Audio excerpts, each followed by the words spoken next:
When morning came, all the chief priests and the elders of the people conferred together against Jesus in order to bring about his death. They bound him, led him away, and handed him over to Pilate the governor. When Judas, his betrayer, saw that Jesus was condemned, he repented and brought back the 30 pieces of silver to the chief priests and the elders. He said, "I have sinned by betraying innocent blood." But they said, "What is that to us? See to it yourself." Throwing down the pieces of silver in the temple, he departed, and he went and hanged himself. But the chief priests, taking the pieces of silver, said, "It is not lawful to put them into the treasury, since they are blood money." After conferring together, they used them to buy the potter's field as a place to bury foreigners. For this reason, that field has been called the field of blood to this day. Then was fulfilled what had been spoken through the prophet Jeremiah. And they took the 30 pieces of silver, the price of the one on whom a price had been set, on whom some of the people of Israel had set a price, and they gave them for the potter's field, as the Lord commanded me. Now Jesus stood before the governor, and the governor asked him, "Are you the king of the Jews?" Jesus said, "You say so." But when he was accused by the chief priests and elders, he did not answer. Then Pilate said to him, "Do you not hear how many accusations they make against you?" But he gave him no answer, not even to a single charge, so that the governor was greatly amazed. Now, at the festival, the governor was accustomed to release a prisoner for the crowd, anyone whom they wanted. At that time, they had a notorious prisoner called Jesus Barabbas. So after they had gathered, Pilate said to them, "Whom do you want me to release for you, Jesus Barabbas or Jesus who is called the Messiah?" For he realized that it was out of jealousy that they had handed him over. While he was sitting on the judgment seat, his wife sent word to him, "Have nothing to do with that innocent man, for today I have suffered a great deal because of a dream about him." Now the chief priests and the elders persuaded the crowds to ask for Barabbas and to have Jesus killed. The governor again said to them, "Which of the two do you want me to release for you?" And they said, "Barabbas." Pilate said to them, "Then what should I do with the Jesus who is called the Messiah?" All of them said, "Let him be crucified." Then he asked, "Why? What evil has he done?" But they shouted all the more, "Let him be crucified." So when Pilate saw that he could do nothing, but rather that a riot was beginning, he took some water and washed his hands before the crowd, saying, "I am innocent of this man's blood. See to it yourselves." Then the people as a whole answered, "His blood be on us and on our children." So he released Barabbas for them, and after flogging Jesus, he handed him over to be crucified. Then the soldiers of the governor took Jesus into the governor's headquarters, and they gathered the whole cohort around him. They stripped him and put a scarlet robe on him, and after twisting some thorns into a crown, they put it on his head.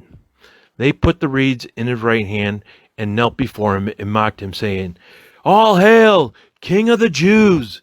They spat on him and took the reed and struck him on the head. After mocking him, they stripped him of the robe and put on his own clothes. Then they led him away to crucify him. As they went out, they came upon a man from Cyrene named Simon. They compelled this man to carry his cross. And when they came to a place called Golgotha, which means place of a skull, they offered him wine to drink mixed with gall. But when he tasted it, he could not drink it. And when they had crucified him, they divided his clothes among themselves by casting lots. Then they sat down there and kept watch over him. Over his head they put the charge against him, which read this: "This is Jesus, the King of the Jews." Then 2 bandits were crucified with him, one on his right and one on his left. Those who passed by derided him, shaking their heads and saying, "Oh, you who could destroy the temple and build it in 3 days, save yourself. If you are the Son of God, come down from that cross." In the same way, the chief priests also, along with the scribes and elders, were mocking him, saying, "He saved others.